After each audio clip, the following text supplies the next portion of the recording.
of me? Do I feel lucky? Well, do you, punk?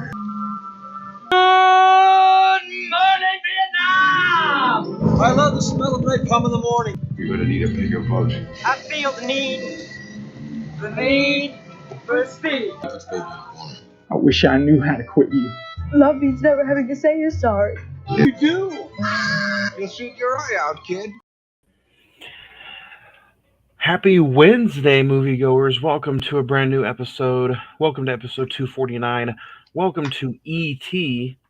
And welcome to the Cine-Men Movie Podcast. I am one of your hosts, Juan. I am joined by the cast, Zach. Back from the dead. What's going on, guys? Back from the dead. And you know what? It is felt like I haven't seen or talked to you in like weeks. But that's because it has been. Yeah. Well, the funny thing is like I know you guys did a show. You guys did Spider-Verse last Monday, but it feels like weeks since you guys talked about that. And it's kind of weird. It is. We talked about Spider-Man Across the Spider-Verse last Monday, almost a week and 2 days. But because of some foreseen reasons, for the past 5-6 years, we've been on Mondays, but now from going forward, we are on Wednesdays. So you guys can listen to this episode wherever you listen to podcasts at, starting Wednesdays at 9 p.m., or you can watch us live here on the Emisawa Productions YouTube channel, 5:30 Wednesday evening, afternoon. What would you call it? Are we in evening yet? Yeah, 5 o'clock. I say 5 o'clock on is evening, so yeah, we're good. So I'm sure someone will correct us. Say, "Hey, you're wrong." So, but you know what? You could be listening to us in the UK, like a lot of our listeners. We have listeners from all across the world, and I think they're surprised that it's taken us this long to talk about E.T. Before we get into E.T. though, Zach. Small thoughts on Across the Spider-Verse. Did you get to see it yet? Yeah, I did get to see it. Loved it. I'm kind of in the middle between you and Craig. I think you gave it an 8. He gave it a 10. I'm gonna give it a 9. My only nitpick of it is it's just a little long. I don't know if it needed to be 2.5 hours long, but the animation is beautiful. It's very picturesque, and obviously it sets it up very well for the third one for next year. So you can tell it's summertime. Yes. When I'm drinking shit like this. CTO. Yeah. So Spider-Man Across the Spider-Verse, great conversation with Craig last week. Go back and listen to it wherever you listen to podcasts. You can also check us out on the social media. Some summer giveaways are going to be getting ready to start getting back on. Digital copy is going to be given away. So check out the Facebook page at facebook.com/The Cine-Men Movie Podcast. The Instagram is all one word, The Cine-Men Movie Podcast. The Twitter is at Cinemen405. And the email, cinemen921@gmail.com, which emails return back next week as well, along with a new top 5, which will be announced at the end of this episode. But, Zach, let's talk about some recent watches, man. We haven't seen you in a few weeks. Is there anything that you want to talk about that maybe you might recommend to anybody? Yeah, I got like a laundry list, so I'll just run through these and we can talk about them or not. Cocaine Bear. No, that's all I watched. No, I'm just kidding. I love Cocaine Bear. I feel like it's one of those movies, if you don't go along with the premise, then you're going to hate the hell out of it. I was kind of 50-50 on it. So, Champions with Woody Harrelson about the special needs basketball team, thought was really good. Very heartfelt. You're going to laugh. Okay. I wouldn't saw. I'm going to ask this about Champions. Would you peacock it or would you buy it? I peacocked it and I was like, I'm good. I don't need to see it again. So, okay. I mean, like I said, I thought it was a really good movie. Woody Harrelson gives a very good performance, but I don't think I'd ever watch it again. You're gonna laugh. I went and saw Fast X on Memorial Day. Gotta admit, it was not as terrible as 9. I actually enjoyed it a little bit better. So we'll see about 11. Apparently 12. There's gonna be a 12th, so we'll see. Oh my god. Marlowe, it was a Liam Neeson like 1930s gangster flick. It was fine. Shazam: Fury of the Gods. Check it out on HBO Max, or Max as it's Max. called now. Not bad, honestly. I didn't like it as good as the first one, but it was still a fun film. Yeah, Um, that was one of my recent watches last week, and I gotta admit I had fun with it.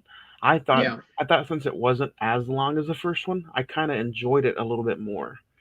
yeah, I would agree. So And it, like, the trailers really made it out to be very cringy, and I didn't think it yeah, was cringe at all. it So, was way better than Black Adam, oh yeah, by 50 miles. which I still bought Black Um, Adam. Eats your own. Whatever you want to do, man. Reality, an original HBO Max movie, thought was very good. The Mother with Jennifer Lopez, Cross the Spider Verse, obviously. Went and saw Transformers, Rise of the Beast, The Boogeyman, The Little Mermaid. TV wise, I'm caught up Golly, on. Yeah, I dude, I've want to been. talk to you. I want to talk to you. So out of those three, Boogeyman, Little Mermaid, Transformers, what's best or worst? Best is probably The Little Mermaid. Mm. Although my criticism, it doesn't need to be 215. There's just no. Transformers was, it was all right. I think the taste of the last Michael Bay movie is still in everyone's mind, but this is more of a prequel. It kind of follows like the Bumblebee with Haley Steinfeld movie, and the Boogeyman. I had high hopes for it. It kind of fizzled out at the end. So, TV wise, I caught up on The Bear, so I'm ready for the new season next week. And I started watching How I Met Your Father, the spinoff to How I Met Your Mother with Hilary Duff. That's Lizzie McGuire. Not bad. It follows the same premise essentially, but and The Good Doctor, which is it's not a spinoff, but it's from the creator of House. It's about a doctor that has autism. Really good. So yeah, yeah. I have a laundry list, man. So, and I'm obviously, trying to keep up. In 11 days, I've binge watched 4 seasons of The Big Bang Theory. Uh, nice. I'm going through all that again just because I've never seen season 8, 9, 10, 11, or 12. Oh, okay. So I'm like, if I miss that many, I'm just gonna restart from the beginning. Yeah. Um, Did you? 3,000 years of lawning should be called 3,000 years of yawning. Oh, is that the Idris Elba movie where he's Yeah, like a genie? Yeah, yeah. yeah. It feels A24ish, but it's like it's just not very entertaining to me. It's from Um, George Miller, who did Mad Max Fury Road. you know what If is that, entertaining, and I think it's just because I love this actor and sci-fi, just sci-fi-ness. I loved 65. oh, okay. Yeah, with Adam Driver. Yeah, I thought it was I fun. saw, It was only an hour and a half. which really helps. Yeah. I think I think I talked about it with you on the phone not too long ago. It was like a mix of Interstellar and Jurassic Park, and I think you would get that. Uh, I didn't hate it. I think I wanted a little bit more from it. I guess maybe I had my expectations too high. Operation Fortune. I'm a Jason Statham whore. Yeah. So that was a fun watch for me. I'm also going through the Transformers movies. I sat through Bumblebee, Transformers, Revenge of the Fallen, Dark of the Moon, and I'm trying to finish Age of Extinction. Um, Mm. and then I've You get never through seen those, man, or you might be extinct by the time you get to the last night. So, The Last Night, but I'm dreading the 2 hours and 50 minutes. ugh, I don't dude. know why. Yeah. And then I checked out E.T. just a little bit ago for today's episode. So Yeah. if I had to recommend anything, isn't The Big Bang Theory on Max? Yep. Go rewatch The Big Bang Theory. I also checked out the Super Mario Brothers movie. Oh, Um, what you think? I liked it a lot. I watched it once with me and myself and the girlfriend, and then I watched it with the kids yesterday. And you know what? I enjoy it every time the last 2 times I've seen it. It's really enjoyable. It's a fun movie. I like the tease at the end. Yeah. I like how they're actually Brooklyn citizens, and then they get thrown into this Super Mario universe, Yeah. which I thought was cool. And on my watch list, I still have Renfield. I still have John Wick Chapter 4, and I still have Mm, other few new releases that I'm trying to rewatch this week. nice. So Yeah, I didn't get to talk about it. I saw Super Mario in the theater, and I'll be honest, I'm not a Super Mario person. Like I maybe played the game like 10 times in my entire existence, but I had a lot of fun with it. I know there's like 8 bazillion Easter eggs in it, which I'm sure if you're a fan, you would probably catch them.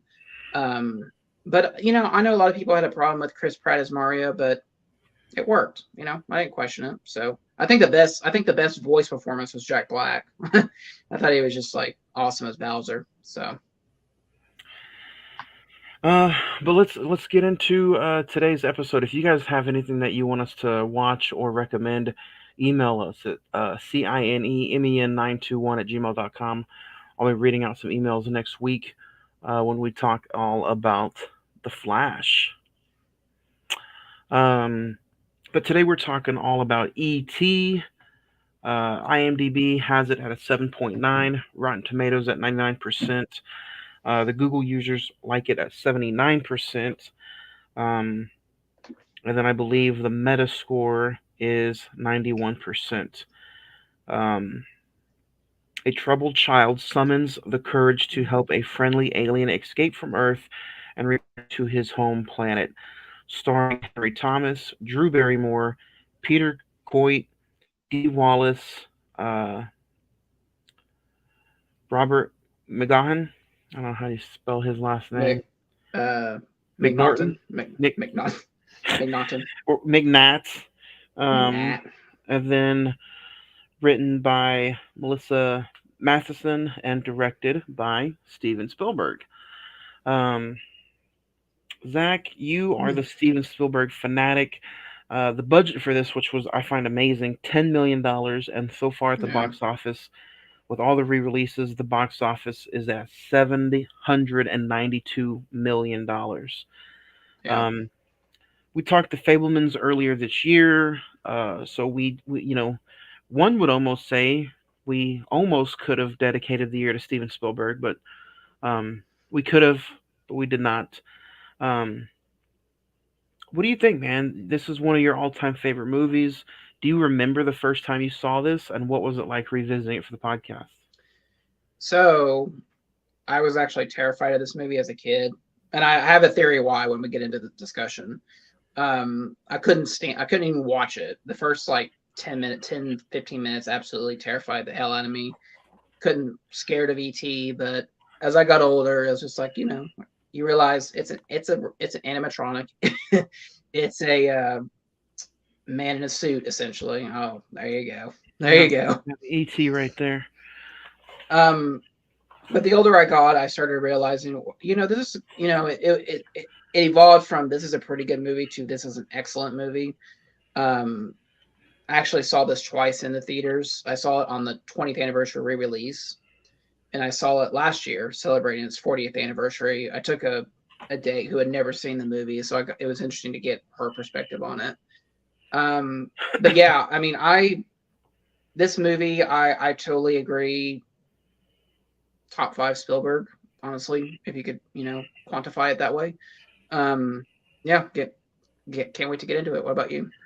So, this movie's always been around for me. My mom loves this movie. Anytime that it was on TV, it was TNT, TBS, whatever it was always on there. If the TV randomly came on VH1 or something, the movies that always Turner Classic, whatever the fuck it is, it was always playing. But the first time I really probably sat down and watched this was probably 2012, 2013. When it first came out on Blu-ray, I sat down, I bought it when I was working at the video store, and I sat down and watched it for the first time. And I was like, you know what? I like it. I know it's a classic.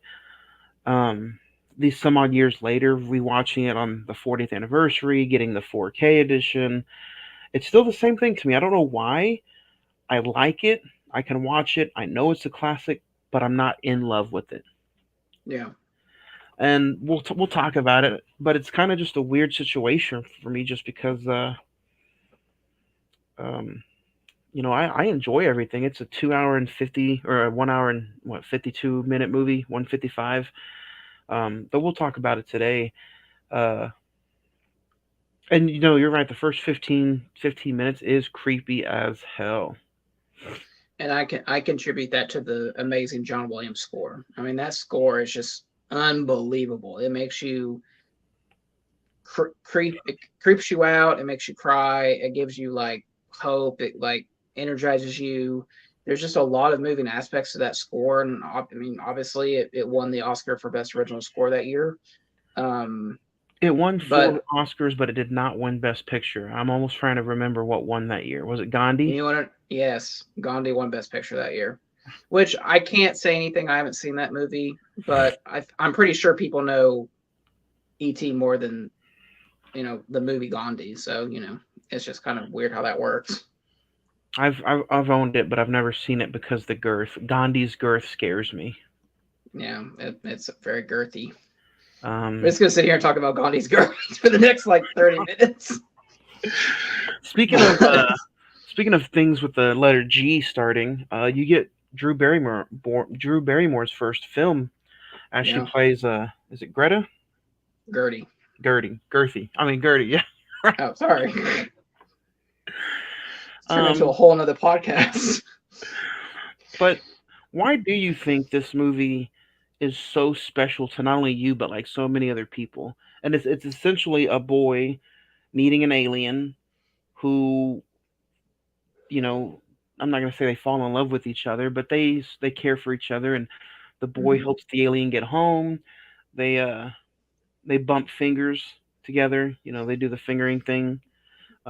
Which, by the way, I have to say, watching it this time around, what if that was E.T.'s way or the alien's way of Don't do this. Don't making not do bumpies, this. making bumpies with somebody? I don't know. Man, you're gonna simultaneously destroy and like sexualize ET. I don't understand this. Um, you know But no, what? all I seriousness, what do you think it is? All these years later, 41 years later, people are yeah. still talking about this thing. I think it's a combination of two things. I think it's one, this was like Spielberg's third or fourth movie. I think he had done Jaws, he'd done Close Encounters, Drive. um, Drive, and I think this is shortly before. It was either before or after Raiders of the Lost Ark. So um, there's a lot of personal aspect to it. I know before The Fablemans, this was his most personal film that he had ever done, given the subject matter of divorce, which in the special features, there's a great like 10-minute documentary with him. He was at the time he was writing a documentary about divorce, and then he kind of thought about at the end of Close Encounters the alien goes home, but he was like, what if it did go home? Like, how would that, how would that play out? And I think the other part of it is essentially it's just about friendship in a weird way. It's not there's not all these moving pieces. It's just about a kid who doesn't really fit in. He's trying to deal with his parents' divorce, and he comes across this alien figure who is not homesick. That's not the right word, but he is misplaced in his universe, and I think that bond is very strong up to obviously to the end of the movie, which I'll admit it, I cried my eyes out when we got to that scene. But I think it boils down to just friendship, and everyone has always had that friend who made him feel safe or made him feel secure that everything's gonna be okay. So And sitting here watching this movie today, I was like, let's start it. I was gonna take notes like I normally do, but for this one, it was just like you sit back and you enjoy all the played out scenes that used to be in so many different commercials, whether it be the Pepsi commercials, Super Bowl mm-hmm. commercials, Reese's Pieces commercials, Yeah, but beer commercials. All these scenes playing back to back to back. It's almost like you weren't watching a movie. It was just you're. I don't know. It's weird. It's just it was continuous to me, and it's yeah, even though it's one of those movies that I'm not in love with, I still love everything about the scenes. It's almost it's almost like that that family member that you probably don't like, but you still love them. you respect him. You Yeah. respect him a lot. Yeah, Or the like an I don't know, but like to me, it's just one of those. It's a timeless classic that some people consider, one of the greatest Alien movies, or one of the, like you said, one of the greatest Spielberg movies. Um, I will say, watching it on 4K today, it was stupendous. It looked Oh, was really, it really good. Yeah. nice? I think what really set this movie in motion was just the opening sequence. You have the creepy John Williams score with the credits, and then you see the spaceship for the first time. And I like how Spielberg. It's a very Spielbergian trope of not really showing the creature or the monster um, until a certain point, which I didn't notice this until this rewatch. But ET, obviously, in the beginning, ET is always like at wide angle, wide view shots, or like the elbow, the hand, the back of the head, or whatever, until um, Elliot lures him into the house. But the character that actually has a Spielberg effect, the Spielberg trope, is Keys. You never ever see Keys other than obviously them jingle on the pants until they actually get to like the quarantine scene, and he's like dressed up in the hazmat suit, which I found really interesting. And and at the end of the day, he's really not even a villain, to be honest. You talking about the main guy who told Elliot he dreamed about this since he was 10? Yeah. Mm-hmm. I was like, he kind of, E.T. has those long basketball arms. Yeah. And he kind of looks like, he kind of looks like an NBA player, but like turned into one of the Monstars from Space Jam. Because like he's on this planet, and like gravity pushes him down, but his arms stay the same size. Again, simultaneously destroying and making at the same time. Maybe the Miami Heat needed him in the last couple of weeks, so Yeah. Maybe it would have turned out differently. They're a joke. What do you think about Elliot as a character? Do you like him, or do you think he's just kind of like whiny, or what do you think? No, I think he's needed. It's not cliche, but like this movie doesn't work if you don't have a fun, lovable kid, who wears his heart on his sleeve. Just like this movie won't work if you don't feel for the alien. And when I say he wears his heart on his sleeve, like you can tell he's real passionate, whether it's like, going outside and dropping the pizza, or calling his brother penis breath, or going and dealing with the frogs. The frog scene, I think, is one of the best scenes of the movie. Yeah. I know. So I like Elliot, and even though the actor didn't really portray much after this, and I don't think that none of that matters. It's like no. Elliot is to E.T. what Batman is to Robin. Yeah, that's true.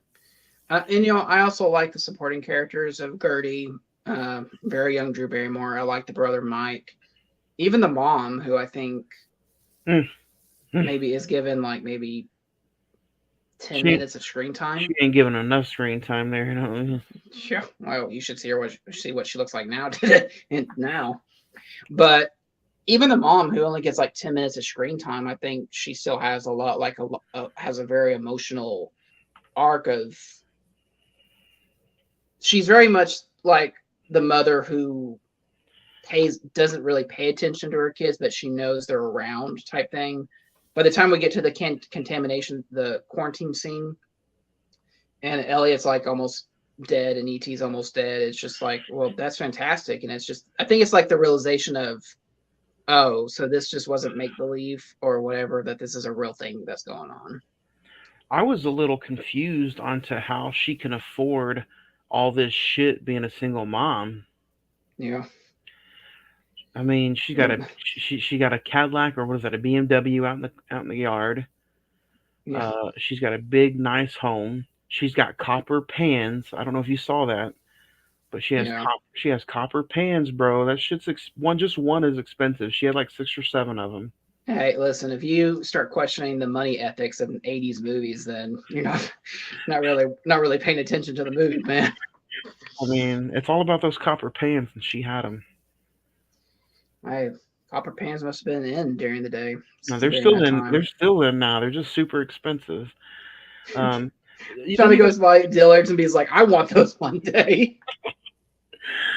I So, mean, but yeah, that's another thing about '80s movies. I don't. And let's talk about that for just a minute, because there's so many '80s movies out there like E.T. that everybody yeah, is just so in love with, and they're like, "Oh, greatest of all time, go, go, go," and I'm like, it's okay. Like Goonies, people are obsessed with love the it. Goonies, but It's fine. I've watched it and I'm just like, no, it's okay.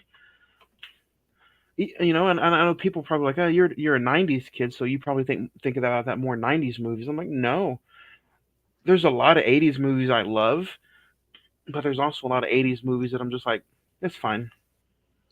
Yeah, I mean, I remember when we did Breakfast the Club. Breakfast Club. I think that was back in like 2019 or something like that. But like, you asked us what makes this movie so great. I'm just like, I mean, I get the persona of you're living your high school years, and everyone fits in that clique as it is. But it's just like I've seen the movie twice, and I'm just like, I'm good. I mean, I get why it's a classic, but it's just not one that just like resonates with me like ET does, or um, you know, even 16 Candles or something like that. So Yeah, but no, he E.T. to did. me. Oh, I know what your favorite 1980s movie is. Howard the Duck, bro. I Oh know that's like up in no. your top 10 list. Yeah, because I loved seeing a duck get laid by a female. God, Um, I don't know. If we ever talk about that, I'm quitting the show. I'm not doing it. you know who? I can't. Steven Spielberg had his hand in that. Like as a producer or something, I'm just like, dude, you're so much. He's so like, listen to this run. So he did Duel. He did The Sugarland Express, which is like one of his lesser known films. Jaws, Close Encounters, 1941, Raiders, E.T., Temple of Doom, Color Purple, and Empire of the Sun. And Last Crusade. That was like all in the 80s. He did Raiders, E.T., Temple of Doom, Color Purple, Goonies, Empire of the Sun, Last Crusade, and Always. That's a that's a hell of a list, to be honest. I mean, Yeah. that's pretty impressive. And he also was the producer. I guess he did like a movie for the Twilight Zone movie, and he was a producer on Poltergeist, the original Poltergeist. Oh yeah, like So the cover of that movie said Steven Spielberg's Poltergeist. yeah, a lot of people say he directed it, even though he didn't. So that's just weird. Yeah, But it's like you're stuck in the Poltergeist. what do you think about all the Star Wars references? I didn't really pick up on that until this, like the Greedo and the Yoda, and like I know like he's friends with George Lucas, but it's just like okay, I I think guess that's Star Wars had come out. I think that's all it was just paying, tipping the hat to you. Yeah, You for know, like they're all part helping of. me out with this. Yeah, they're all '80s buddies. They all went to Yeah, school together. They're all directors together. Them and what Francis Ford Coppola. Scorsese. Yeah, Brian De Yeah. Palma. Yeah. Um, but I mean, it's kind of hard to just take a movie like this and break it down when it's been out for 41 years and it's considered an all-time classic. Um, Mm-hmm. it's just one of those that like it's to me it's there. And is this one of those movies that you have to revisit every year? No, not every year. Like before, I went and saw it for the 40th anniversary last year. I think I'd seen it. I don't know, a year or two before that. So it's not one that's just like in constant rotation at least once a year. It's just one that. Oh yeah, I forgot Spielberg. Spielberg's ET. Yeah, let's put that on. It's just kind of like a spur of the moment type thing. What about how about trying to get people to watch it? It's to me whenever you get somebody to watch it, they look at it and they're like, it's okay. Like if they didn't grow up on it or if they just have heard about it, it's just one of those Yeah. movies that like it's fine.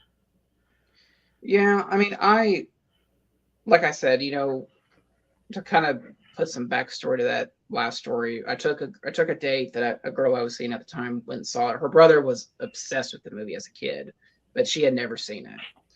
and I was just like, let's just get, I want to take you to this because I think you might like it. And we went and saw it. I asked her how it was, and she loved it. I mean, she had never, like I said, she had never seen it. She knew what it was, but never. I don't know if she didn't have the desire to see it or what, but she really, really, cared about it. And like, I just kind of just leaned, like looked over at her just at different points in the movie, and she had tears running down her face, like when ET is on, sick and he dies. And then the ending scene, which is like top 10, top 5 crying scene of all time. So do you think the movie, do you think it's too heavy handed? Because I did read a review saying like, oh, this is like Spielberg like tearing up heartstrings, when it really doesn't need to be that strong. What are you talking about? Like when you think the alien dies, or when he turns into like a powdered donut? Yeah, a powdered donut, or when he says goodbye to Elliot at the end. No, I don't think it was too sad. I don't think it was too, I don't think it was too Heavy-handed. emotional. No, Yeah. that's why you go to the movies. That's why you want to get lost in something like that. Yeah. The bike chase I thought was cool at the end. So just because I'm just that nerdy about it. I could actually tell you on the 20th anniversary when it was re-released, they actually added like new visual effects for it, like how they did for the original trilogy for Star Wars. There's a lot more scenes with Elliot and ET, like when he fakes being sick so he could stay home with them.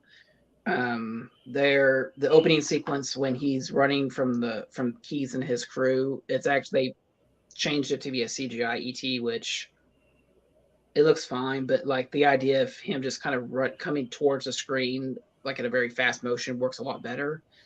And then at the end of the movie where the bike chase happens, he replaced the shotguns with the flashlights. So it's just like, he just did some little nitpicks. It's not like Lucas where he actually like redid the whole entire freaking movie. He just spliced some things and tried to make it a little bit better. So what about like with this 4K version? When I'm watching it today, they're actually shotguns and not flashlights. Does that mean that they just went back to the original cut? Yeah. I think the version I have is the 30th anniversary, and I want to say that he put both editions on the Blu-ray, so I could be wrong, but it's a possibility. So, yeah, let's talk about it. The ending. Does it get to you? Like I said, I cried. It always makes me cry at the end. It's just the combination of the performances, the situation, and the John Williams score. It's just a perfect trinity to make me cry. I mean, it's emotional, but probably not, because especially since I really didn't see this movie until I was like 23. Yeah. I didn't watch it all the way through until then, but I don't know. It's just what were we talking about a few weeks ago? Passion of the Christ. There's there's some scenes in there that made some other people tear up, and I'm just like, it was like, I didn't get any emotion towards it. Same thing with ET today. Now next week, talk to me about when Michael Keaton's on screen. If I get teary eyed, who knows? But I think it is one of those things. I think best emotional experience next week. I think it all has to do with childhood. Yeah. I think if you watch this movie when you were younger, and maybe you were going through some stuff, or some of the memories of the movie gives you some memories with some other people, then when that movie comes on, or when that score comes on, then you're going to get emotional. Like mine, for example, would be Indiana Jones. Um, I didn't see it when it came out in the 80s, but it was a movie that my dad always etched in my mind, one of his favorite movies. I hated that fucking song growing up. And then, now that he's not here anymore, it's one of those, like, that's one of those movies. So maybe, I think maybe E.T. might be like that for a lot of people, maybe like that for you.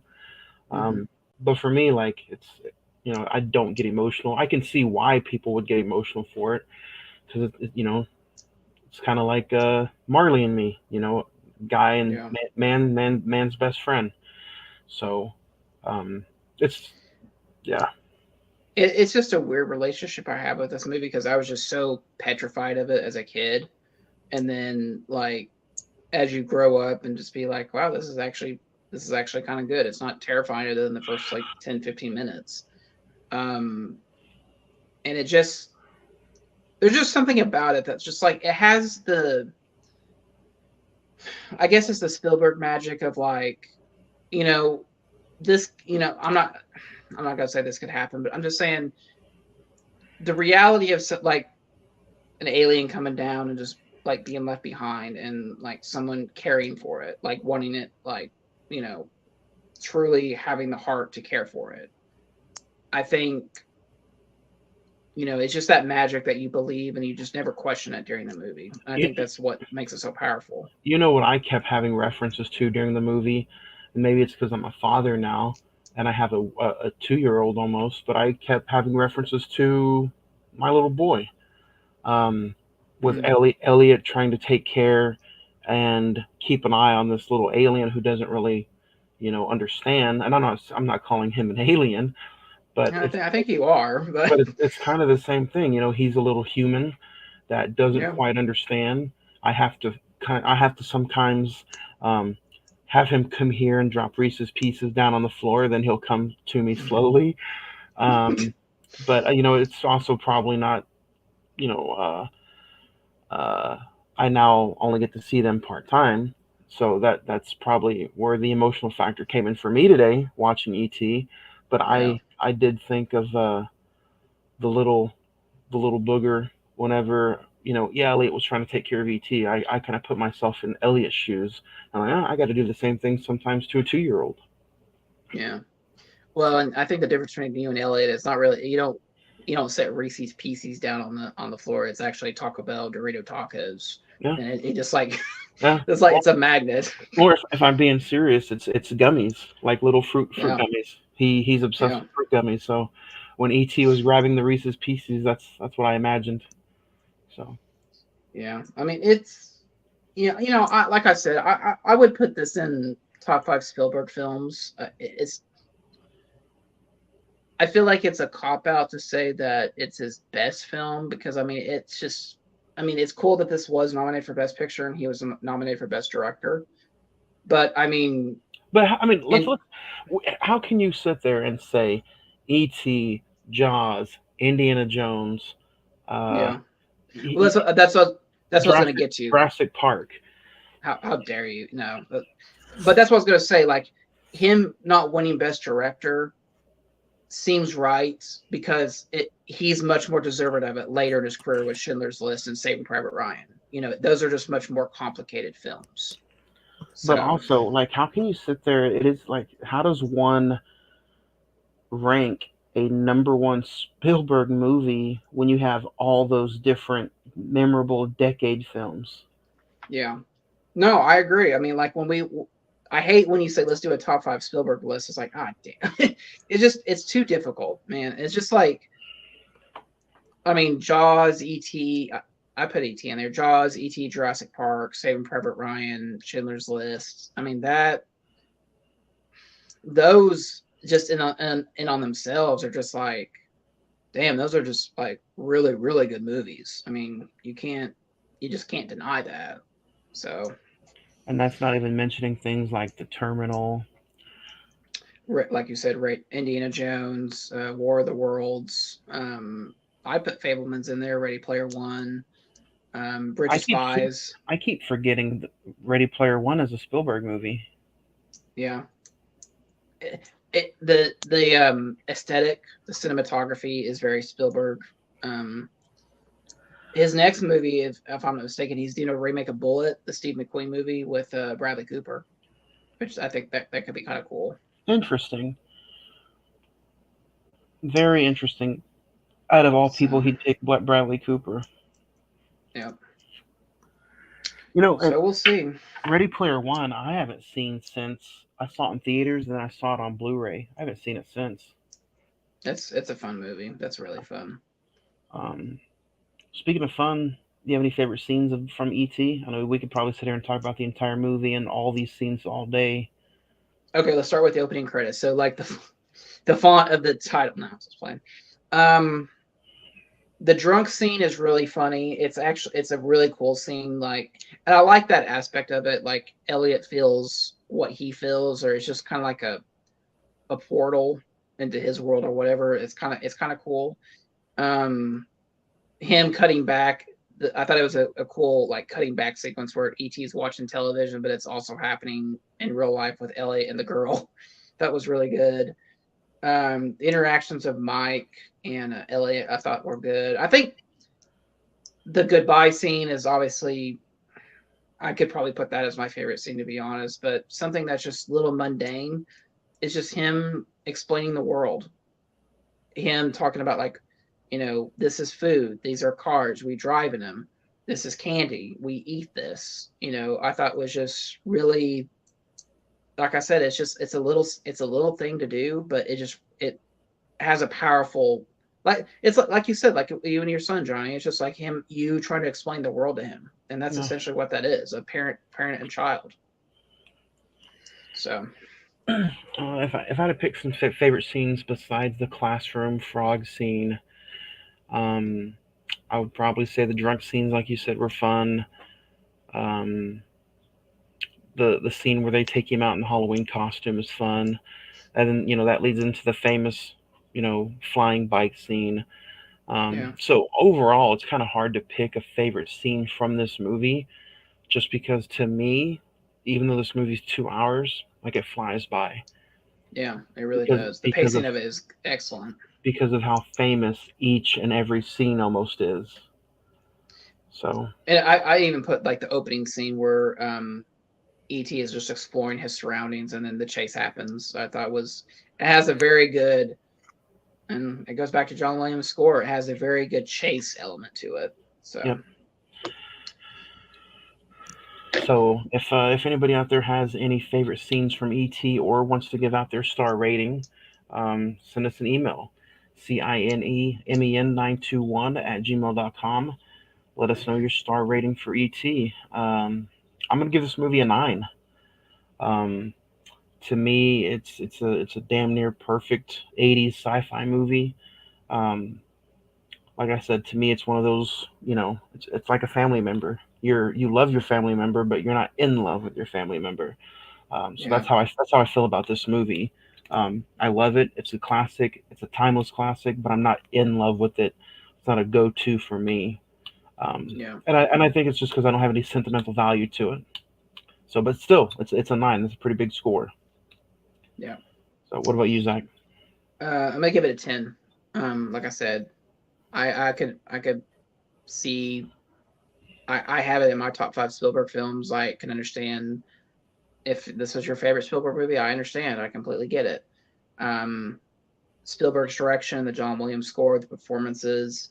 E.T. himself, I thought was interesting because you could tell the difference. You could probably tell the difference on the 4K version between the animatronic E.T. and then like the man in the suit E.T., Oh yeah, which it's kind of funny to point those scenes out. Um, but yeah, it's just a great movie and definitely a top 80s film for sure.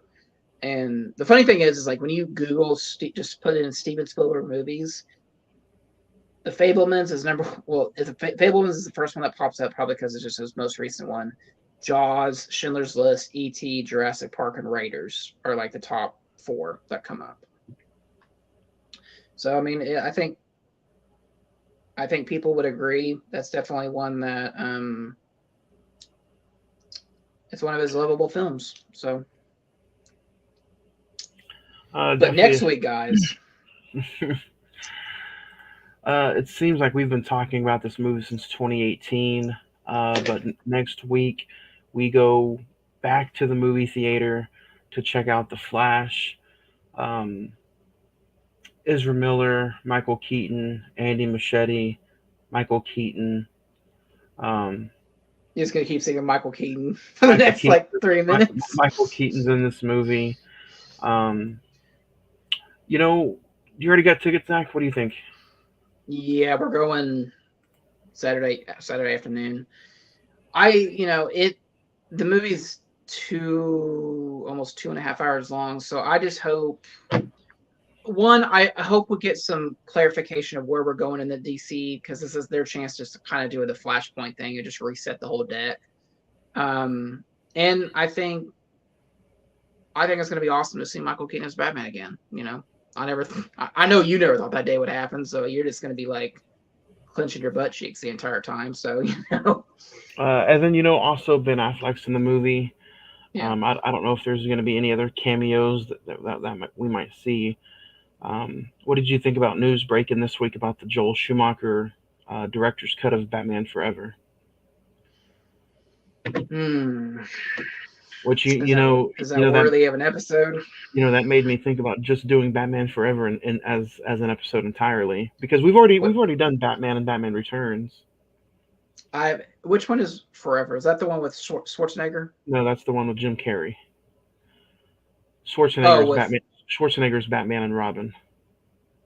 Okay, so Forever. Forever has Tommy Lee Jones, Jim Carrey, Val Kilmer. Yeah. So I don't want to say this because I know what's going to happen to me. I've never seen Forever, and I've never seen Batman and Robin. And those are just two that I just heard they're just like the worst ones ever. So just like I've just been told to avoid them. So guess what's coming in July, Zach? Move over, Oppenheimer. We got Batman and Robin to talk about. Move over, John Wick Chapter 4. No.